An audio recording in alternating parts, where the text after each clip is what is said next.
बिस्मिल्लाहिर्रहमानिर्रहीम। अस्सलाम वालेकुम स्टूडेंट्स लास्ट लेक्चर में हमने 6.1 में इक्वेशन ऑफ सर्कल लिखने के हवाले से तरतीब पढ़ी कि हम इक्वेशन ऑफ सर्कल को कैसे मैनेज करें कि कौन सी या इक्वेशन ऑफ सर्कल लिखें, जनरल या स्टैंडर्ड, जो किसी पॉइंट में से या पॉइंट्स में से पास आउट करती हो। मैंने वहाँ पे आपको डिटेल से डिस्कस किया कि चाहे स्टैंडर्ड फॉर्म हो चाहे जनरल फॉर्म हो, दोनों में ही हमें 3 कांस्टेंट फाइंड आउट करने होते हैं। लेकिन जहाँ पे मैंने कहा रेडियस का वर्ड आ जाए तो वहाँ पे रेडियस वाली स्टैंडर्ड फॉर्म यूज़ करो, जहाँ पे अगर रेडियस का वर्ड नहीं है वहाँ पे सिंपल कंडीशन यूज़ करो। जैसे यहाँ पे क्वेश्चन नंबर 3 में हमें था passes through the 3 point, radius नहीं था। इधर क्या है, find an equation of the circle passes through, smart syllabus में बी पार्ट है, passes through the point A with radius 2 and centre at 2x minus 3y plus का 3 is equal to 0। ऐसी equation of circle है जो pass out करती है point A में से, उस सर्कल का रेडियस है 2 और उस सर्कल के सेंटर जो है वो इस लाइन के ऊपर लाइज करता है। जैसे वही वर्ड आ गया। हमें कैसे पता चलता है एक लाइन ओरिजिन से पास आउट करती है? सिंपल, अगर एक लाइन ओरिजिन से पास आउट करे तो ओरिजिन उस पॉइंट के ऊपर लाई कर रहा होगा, तो इसका मीन वो जो लाइन है उसमें ओरिजिन के पॉइंट को पुट करें तो वो ओरिजिन को सेटिस्फाई करेगा। इसी तरह से वो लाइन ओरिजिन को सेटिस्फाई कर रही होगी, तो इसका मीन अगर ये लाइन सेंटर से पास आउट करती है तो ये सेंटर के पॉइंट को सेटिस्फाई करेगी। अब वही सारी कंडीशन कि हमें इसमें दे दिया गया रेडियस, तो इसमें हम रेडियस वाली फॉर्म का यूज करेंगे। मीन एक कांस्टेंट हमें मिल जाएगा, बाकी 2 कांस्टेंट हम इक्वेशंस को सॉल्व करके, अब एक कांस्टेंट मिल गया तो अब 3 की बजाय 2 इक्वेशन से भी 2 कांस्टेंट हमें फाइंड आउट हो जाएंगे। अब जरा नोट कीजिएगा, इक्वेशन ऑफ सर्कल लिखो जो किसमें से पास आउट करती है, passes through the point A. Point A हमें क्या मिल रहा है, -3,1 विद रेडियस। वो ऐसी इक्वेशन है जिसका रेडियस है 2। मीन अगर मैं इसको फॉर एग्जांपल पॉइंट ए से ही ज्वाइन कर लेता हूँ, मैं कहता हूँ ऐसी इक्वेशन है जिसका रेडियस है 2 और इसके सेंटर में से एक लाइन पास आउट करती है। वो लाइन सेंटर से अगर पास आउट करती है तो वो सेंटर के पॉइंट, अब इस सर्कल का सेंटर क्या होगा? जब हमें रेडियस गिवन था, याद करो हम सेंटर के पॉइंट क्या लिखा करते थे, h, k, और वो लाइन हमें क्या मिल रही है 2x माइनस का 3y प्लस का 3 इज इक्वल टू 0। हम लोग सेलेक्ट करेंगे यहाँ पे सॉल्यूशन में विद रेडियस r, जब रेडियस r हो and centre h, k, let कर लो required equation of circle, let required equation of circle is x minus H का स्क्वायर प्लस y माइनस के का square is equal to r का square. यहाँ पे हमें गिवन में क्या दिया हुआ है, गिवन में दिया कि रेडियस की वैल्यू क्या है 2। अगर रेडियस 2 है तो हमें यहाँ से क्या लिखना पड़ेगा, x माइनस एच का स्क्वायर y माइनस के का स्क्वायर इज इक्वल टू 2 का स्क्वायर करेंगे तो हमें क्या मिल जाएगा, यहाँ पे 4 मिलेगा। हम इसको नेम देंगे इक्वेशन नंबर 1 का। अब देखो 3 कांस्टेंट थे, h, k and radius r उसने खुद दे दिया, एक कांस्टेंट हमें खुद दिया गया। आसानी ये हुई कि अगर एक कांस्टेंट मिल गया तो बेटा फिर हमें सिर्फ 2 कांस्टेंट निकालने पड़ेंगे, एक वैल्यू ऑफ h और दूसरी वैल्यू ऑफ k। हमें ये कहा जा रहा है ये ऐसा सर्कल है जो पास आउट करता पॉइंट a में से। अगर ये पॉइंट a में से पास आउट करता है, since point a into -3,1 lies on circle, अगर ये सर्कल पे लाइज करता है तो सो पुट कर लो, क्या पुट करो, x की जगह पे -3, y की जगह पे 1 इन इक्वेशन नंबर 1। x की जगह पे -3, जब y की जगह पे 1 पुट करेंगे तो क्या मिलेगा, -3 माइनस एच का स्क्वायर प्लस में 1 माइनस के का स्क्वायर इज इक्वल टू 4। अब एक इक्वेशन मिल जाएगी। इसका देखो हमें रेडियस दिया था तभी हमने यूज़ किया, अदरवाइज देखो अगर आप 3 पॉइंट के लिए ये यूज़ करोगे तो मैंने आपको कहा बार बार स्क्वायर ओपन करना पड़ेगा, ठीक हो गया। रेडियस के लिए तभी ये आसान रहती है, बहुत आसान रहती है बेटा। इसके लिए अगर आप वो जनरल फॉर्म का यूज़ कर लेते हो बेटा बहुत कॉम्प्लिकेटेड काम हो जाए, बहुत लंबी चौड़ी हो जाती है उसमें कंडीशन कि आप उसका सोल्यूशन बहुत लंबा ले जाते हो। इसी वजह से इसमें स्टैंडर्ड फॉर्म हमें ज़्यादा बेहतर रहती है।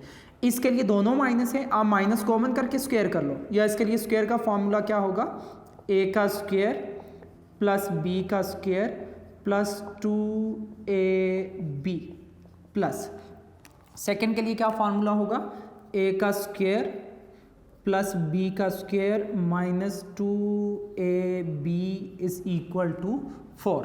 3 का स्क्वायर होगा 9 प्लस a स्क्वायर प्लस का 6h प्लस का 1 प्लस का k square minus 2k minus का 4 इज इक्वल टू 0। तो इक्वेशन आपको क्या मिली, तरतीब से लिख लो, h का स्क्वायर प्लस k का square plus 6h minus 2k 9 plus 1 10 10 minus 4 करेंगे तो क्या होगा, प्लस का 6 इज इक्वल टू 0। तो हमें ये एक इक्वेशन मिल गई जिसमें आपको देखो h और k ही नज़र आ रहा है। मैं कहता हूँ ये हमारे पास क्या है, इक्वेशन नंबर 1। अब इसमें देखें हमें अगर एक कोई कांस्टेंट मिल जाए, फॉर एग्जांपल हमें h की कोई वैल्यू मिल जाए, k आ सकता है, हमें अगर k नज़र आ जाए तो h आ सकता है। तो ये हमने कहा एक इक्वेशन है फर्स्ट पॉइंट के लिए। सेकंड में बेटा हमें गिवन दिया है, गिवन क्या दिया है कि centre h, k lies on, किसके ऊपर लाइज करता है, 2x माइनस 3y प्लस का 3 is equal to 0। So put x is equal to h, x की जगह पे h पुट कर लो और y की जगह पे k। तो आपको क्या मिलेगा यहां से, 2h माइनस 3k प्लस का 3 इज इक्वल टू 0। आप एक बात जहां से नोट करो, कंडीशन यहां पे ये बनी कि इसमें और इसमें देखो हम थर्ड इक्वेशन अगर बना भी लें, कहां से बनाएं या बना भी लें, उसका फायदा क्या होना है, हमें दो कांस्टेंट निकालने हैं h और k। तो अगर हम इन्हीं दो को आपस में साइमल्टेनियसली सॉल्व कर लें, h और k आ जाएगा। किस तरह से फाइंड आउट होगा, इक्वेशन 1 से तो बहुत कॉम्प्लिकेटेड है। अगर मैं यहां से सॉल्व करूं तो मुझे यहां से क्या कंडीशन मिलेगी, यहां से तरतीब इस तरह से नजर आएगी कि 2h इज इक्वल टू क्या होगा, -3 के दूसरी तरफ जाके प्लस 3 दूसरी तरफ से माइनस हो जाएगा। तो यहां से h की वैल्यू क्या आएगी, इसको मैं कह देता हूं ये हमारे पास क्या है, इक्वेशन नंबर 2। इस h की वैल्यू को हम क्या करेंगे, पुट कर लेंगे 3k माइनस 3 डिवाइडेड बाई 2। इस h की वैल्यू को आप लोग पुट कर लो इक्वेशन नंबर 1 में। जब आप इसको इक्वेशन नंबर 1 में पुट करोगे तो आसानी से ये सारी की सारी इक्वेशन एस को पुट करेंगे, ये सारी इक्वेशन कन्वर्ट हो जाएगी के में। जब आप के की वैल्यू को पुट करोगे तो आपके पास एच का आंसर आएगा। जब एच और के दोनों आ जाएंगे तो हम इनकी वैल्यू जब पुट करेंगे तो हमारे पास क्या होगी, required equation of circle find out हो जाएगी। अगर मैं इसको इक्वेशन 1 में पुट करता हूँ तो पहले नंबर पे क्या आ रहा है, एच का स्क्वायर, एच का mean 3k minus 3 divided by 2 whole का स्क्वायर प्लस के का स्क्वायर, के स्क्वायर के बाद क्या होगा प्लस 6h प्लस का 6 into 3k minus 3 divided by 2 minus का 2k प्लस का 6 इज इक्वल टू 0। ये कैलकुलेशन है बेटा, जितना ज़्यादा प्रैक्टिस करोगे उतनी ही आसान बनती जाएगी। कैलकुलेशन बेसिस है सारे क्वेश्चन। इसके लिए स्क्वायर का फॉर्मूला a का स्क्वायर 9k का स्क्वायर प्लस b का square 9 minus 2 a b, a की जगह पे 3k और b की जगह पे क्या होगा 3 डिवाइडेड बाय 2 का स्क्वायर 4 प्लस k का स्क्वायर। आप कैंसिल करेंगे 2 1 द 2, 2 3 द 6। आप जब मल्टीप्लाई करेंगे 3 3 द 9k माइनस का 9 माइनस का 2k प्लस का 6 इज इक्वल टू 0। अब देखो यहाँ पे 4 डिवाइड हो रहा है, इसका मीन हम 4 का एलसीएम ले सकते हैं या मल्टीप्लाई ईच टर्म बाय 4 कर सकते हैं।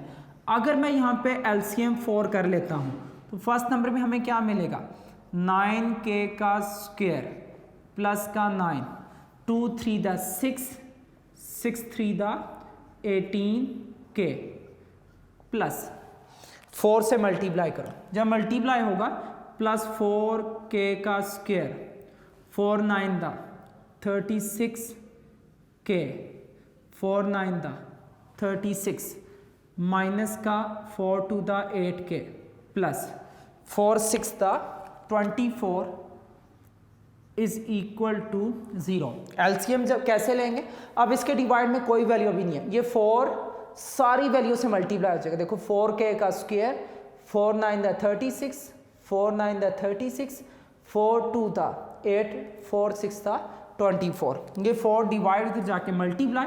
देखो सारी की सारी इक्वेशन किस में कन्वर्ट होगी, इन दी फॉर्म ऑफ k। अब इकट्ठा करते जाओ, k स्क्वायर जब k स्क्वायर से होगा 9 प्लस 4 13 k का स्क्वायर। नेक्स्ट माइनस 18 माइनस का 8 माइनस 26 प्लस का 36 करेंगे तो आपको क्या मिलेगा प्लस का 10k, 26 और 10 36। नेक्स्ट हमें यहाँ से क्या नज़र आ रहा है 9 प्लस 24, तो आपको मिल जाएगा 9 प्लस 24 करने से 33 माइनस का, देखो इन दो को इकट्ठा करो 9 प्लस 24 कितना बन जाएगा 33 में से जब ये 36 माइनस हो जाएगा तो आपके पास टोटल क्या बन जाएगा माइनस का 3 इज इक्वल टू 0। अब ये आपको क्वाड्रेटिक फॉर्म मिली, ये क्वाड्रेटिक इन क्या है के। क्वाड्रेटिक को सॉल्व करने के लिए हम या तो इसके फैक्टर बनाएंगे या क्वाड्रेटिक फॉर्मूला यूज करेंगे, आसानी से आंसर आ जाएगा। सिंपल देखो हमें यहाँ से नजर आ रहा है ये 4 डिवाइड तो मल्टीप्लाई 0 बन जाएगा बेटा। आप ये समझिए 4 0 से मल्टीप्लाई होगा 13 3 द 39। अब 13 माइनस 3 करोगे तो 10 आएगा ही नहीं, खुद ऑटोमेटिकली हमें फैक्टर बना के दिए गए हैं बेटा, आसानी से फैक्टर बन जाएंगे। 13k square plus 13k minus 3k minus का 3 इज इक्वल टू, फर्स्ट 2 में से अगर आप 13k कॉमन करो बाकी मिलेगा k प्लस 1, माइनस का 3 कॉमन करो तो k प्लस का 1 इज इक्वल टू 0। तो दो आपके पास फैक्टर बन गए k प्लस 1 और दूसरा क्या रहा है 13k minus 3 is equal to, first को सॉल्व करोगे तो k का आंसर आ जाएगा -1, सेकेंड को सॉल्व करोगे तो 3k माइनस 3 दूसरी तरफ जाके प्लस का 13k दूसरी तरफ जाएगा तो माइनस हो जाएगा, प्लस हो जाएगा, 13 डिवाइड हो जाएगा, तो यहाँ से हमें k के कितने आंसर मिले 2। अब देखो अगेन कि आपको 2 इक्वेशन मिल रही थी, आसान थी इक्वेशन नंबर 2। देख लो इसमें से आप सिंगल वैल्यू को पुट नहीं करवा सकते, इसमें क्वाड्रेटिक फॉर्म आ रही है। सिंपल इस लीनियर में से हमें जो थोड़ा आसान लग रहा था वो एच लग रहा था क्योंकि k माइनस था, हमने एच को निकाला, उस एच को जब इक्वेशन नंबर 1 में पुट किया सॉल्व करने के बाद, ये कैलकुलेशन है बेटा, इसमें आपने बहुत स्लो तरीके से, जल्दी नहीं करनी, जल्दी करोगे गलती के चांस से। आपने पुट किया जब एच की वैल्यू को तो वो क्वाड्रेटिक इन k आया, उसके फैक्टर बनाए, फैक्टर बना लो या क्वाड्रेटिक फार्मूला यूज कर लो, आपकी मर्जी है। जब इसको सॉल्व किया तो वहां से हमें क्या मिल गया k के आंसर। अब इस k को चाहे इक्वेशन 1 में पुट कर लो या इक्वेशन 2 में पुट कर लो, आपके पास क्या हो जाएगा आंसर आ जाएगा h का। जब h और k दोनों आ जाएंगे तो आप h और k को इक्वेशन 1 में पुट करो तो आपके पास देखो वो इक्वेशन ऑफ सर्कल मिल जाएगी जिसका रेडियस है 2 और जो पॉइंट a में से क्या करती है पास आउट। इन दोनों को अब क्या करेंगे, नाउ पुटिंग के इन इक्वेशन नंबर, जो हमें आसान मिल रही है, पुटिंग के इन इक्वेशन नंबर 2। जब इक्वेशन नंबर 2 में पुट करेंगे तो हम लिखेंगे when k is equal to -1, when k is equal to -1, जब k -1 है, इक्वेशन नंबर हम किस में पुट कर रहे हैं, 2 में, तो एज किसके इक्वल आएगा, एज की वैल्यू हमारे पास क्या मिलेगी, 3 इंटू के, 3 इंटू -1 माइनस का 3 डिवाइडेड बाय -3 क्या हो जाएगा, माइनस का 6/2। तो यहां से आपको एज का आंसर किसके इक्वल मिल जाएगा, एच इज इक्वल टू होगा -3। इन दोनों को पुट कर लो, पुट एच कोमा के इन इक्वेशन नंबर 1। जब हमने इसको इक्वेशन नंबर 1 में पुट करना है तो वो इक्वेशन हमें क्या मिलेगी, x माइनस एच का स्क्वायर। देखो बेटा, माइनस जब पुट करेंगे तो ये माइनस माइनस क्या हो जाएगा, +3 का स्क्वायर, y माइनस के का स्क्वायर इज इक्वल टू 4। ये एक इक्वेशन आपको मिल गई, x + 3 का स्क्वायर प्लस में y + 1 का square is equal to 4। Secondly, ये फर्स्ट आपने पॉइंट पुट किया। Second, when k is equal to 3/13, जब k की जगह पे हम 3/13 पुट करेंगे, किसमें, दोनों को बेटा इक्वेशन 2 में, इक्वेशन 2 में जब पुट करेंगे तो आपके पास यहां से h की वैल्यू क्या आएगी, h is equal to 3 multiply by 3/13 minus का 3 डिवाइडेड बाय 2।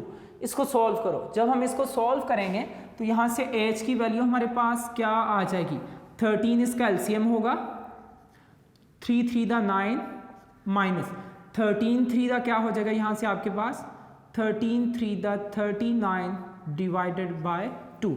ये 13 नीचे आ जाएगा, तो नीचे आके जब मल्टीप्लाई होगा तो आपको क्या मिलेगा, यहाँ पे 2 मल्टीप्लाई बाय 13 और ऊपर 9 माइनस 39 करेंगे तो आपको क्या मिल जाएगा, माइनस का 30। जब दोनों को कैंसिल आउट किया जाएगा तो यहाँ से h की वैल्यू आपको मिल जाएगी, h का आंसर आपको क्या मिला, माइनस का 15 डिवाइडेड बाय 13।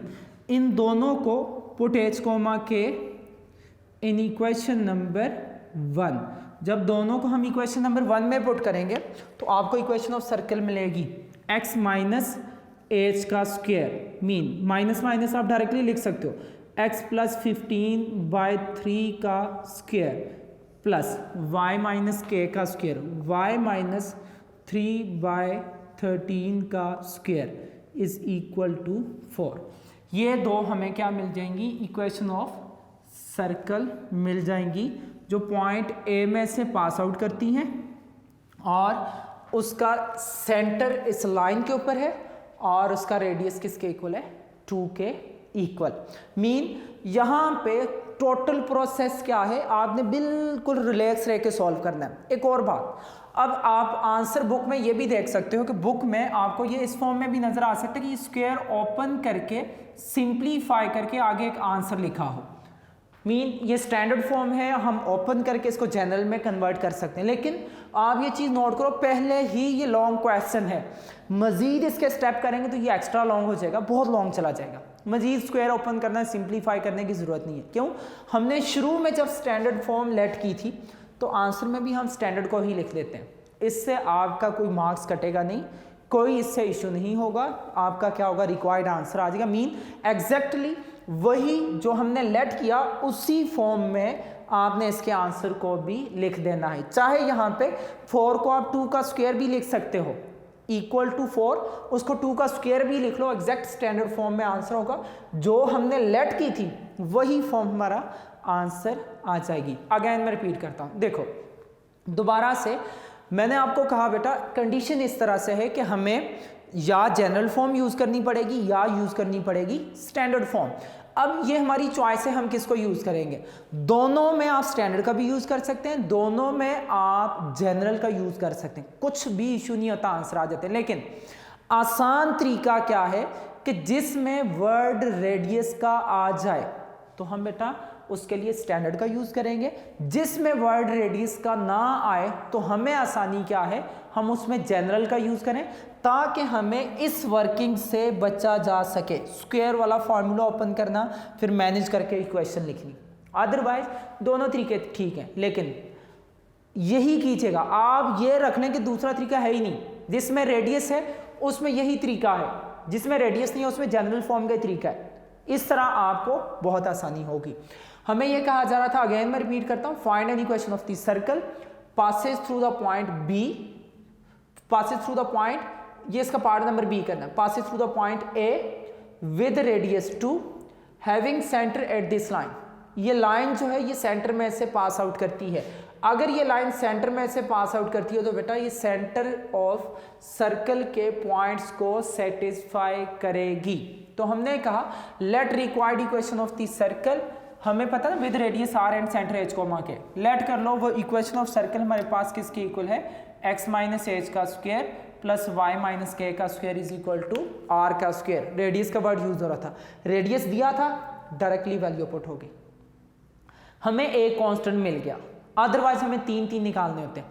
अब दो कांस्टेंट रहेंगे एच एंड के, तो इसके लिए हमें दो इक्वेशन भी यूज करनी पड़ेगी। दो इक्वेशन कैसे बनाए, हमें यहां से पता चला कि पॉइंट ए इस सर्कल के ऊपर लाई करता है, तो मैंने क्या किया, x के लिए -3 को पुट कर लिया और y के लिए मैंने क्या पुट कर लिया, 1 को, इन इक्वेशन नंबर 1। जब इक्वेशन 1 में पुट किया तो x की जगह पे आ गया -3, y की जगह पे आ गया 1। इसको आप डायरेक्टली ऐसे भी ओपन कर सकते हो, या दोनों से माइनस कॉमन लो, माइनस का स्क्वायर प्लस हो जाएगा तो 3 + h होल स्क्वायर का फॉर्मूला आ जाएगा। या डायरेक्टली हमें बता सेंटर में माइनस आ जाए तो -2ab है, लेकिन ये दोनों माइनस हैं तो इसके लिए स्क्वायर का प्लस का फॉर्मूला a² + b² + 2ab। इसके लिए भी अगर आप +2ab को -k करोगे तो ऑटोमेटिकली वो माइनस बन जाएगा। इसको जब हमने सॉल्व किया 9 + a² - 6h + 1 + k² - 2k + 4 इधर आके माइनस हुआ इक्वल टू 0। h का स्क्वायर प्लस k का स्क्वायर -2k + 6h और 9 + 1 10 में से जब हम 4 को करेंगे माइनस तो 6 आ जाएगा इक्वल टू 0। एक इक्वेशन बनी, दो कांस्टेंट के लिए दो इक्वेशन। सेकंड हमें ये दिया था गिवन में कि इस इक्वेशन का सेंटर इस लाइन के ऊपर लाइज करता है, मीन ये लाइन इस पॉइंट में से पास आउट करती है।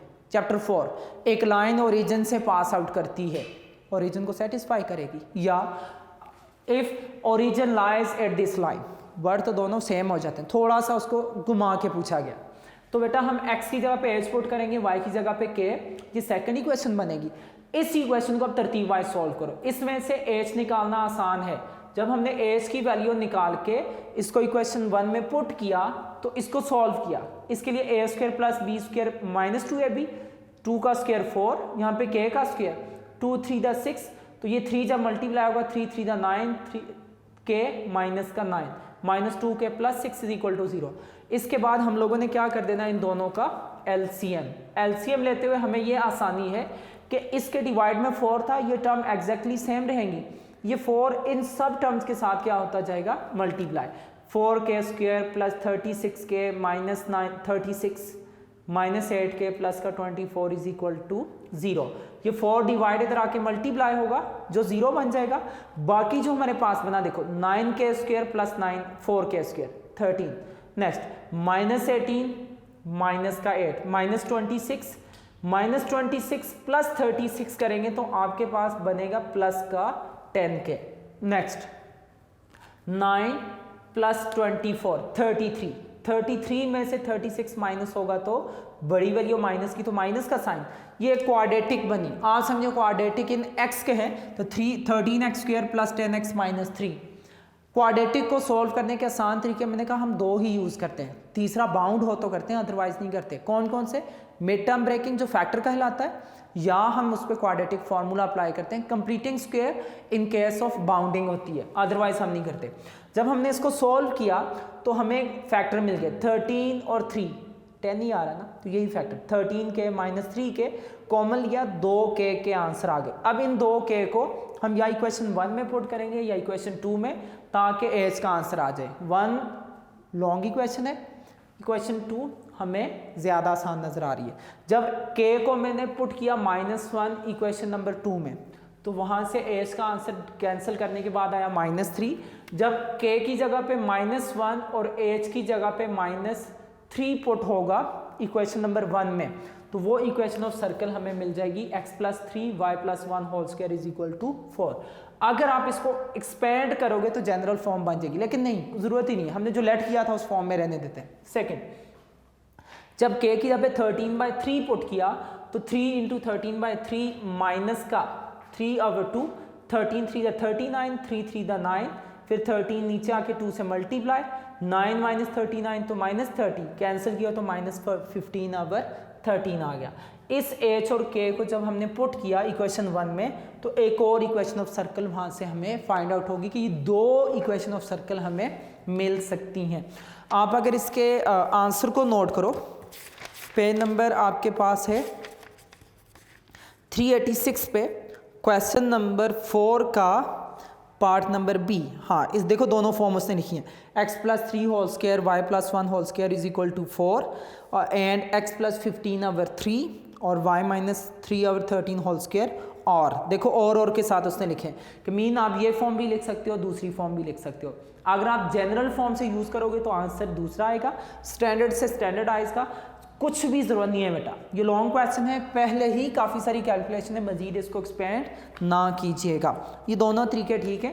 मैंने आपको कहा बेटा एक क्वेश्चन को अच्छी तरह से सॉल्व कर लो, आपको खुद ही इंटरेस्ट पैदा होता जाएगा कि इक्वेशन सॉल्व करना कैसे है, तो आसानी से आपको वहाँ से समझ आती जाएगी। इंतहाई सिंपल है कि सिंपल इक्वेशन कैसे सॉल्व करनी है, इससे ज़्यादा मेरे ख्याल में आसान बात नहीं हो सकती। इक्वेशंस को सॉल्व कैसे किया जा सकता है, तो इक्वेशन को सॉल्व करना कैलकुलेशन, सीधी कैलकुलेशन है, इसमें कोई एक्स्ट्रा लॉजिक नहीं है कि इंसान के बड़े लॉजिकल पॉइंट हमने यूज़ करने, लॉजिकल पॉइंट्स नहीं है। सिंपल कि आप कैलकुलेशन करो, plus minus square, formula open करो, एलसीएम लो, क्वाड्रेटिक बनाओ, फैक्टर करो, सिंपल आपके पास आंसर आ जाएगा। अब इससे मिलता जुलता जो क्वेश्चन है वो क्वेश्चन नंबर है 9, स्मार्ट सिलेबस का भी है। उसमें भी देखो find an equation of the circle of radius 2, word आ गया रेडियस का, इसके आगे and tangent to the line x - y - 4 is equal to 0 at 1, -3। ये भी लॉन्ग क्वेश्चन के तौर पे है। इसको इंशाल्लाह हम नेक्स्ट लेक्चर में सॉल्व करेंगे। इसकी क्वेश्चन की प्रैक्टिस कीजिएगा ताकि आपको नेक्स्ट समझने में भी काफ़ी हद तक आसानी हो। आज का लेक्चर हमारा यहाँ तक ही था। नेक्स्ट लेक्चर में इंशाल्लाह आपसे मुलाकात होगी। तब तक के लिए अल्लाह हाफिज़। अस्सलामु अलैकुम रहमतुल्लाहि व बरकातुहू।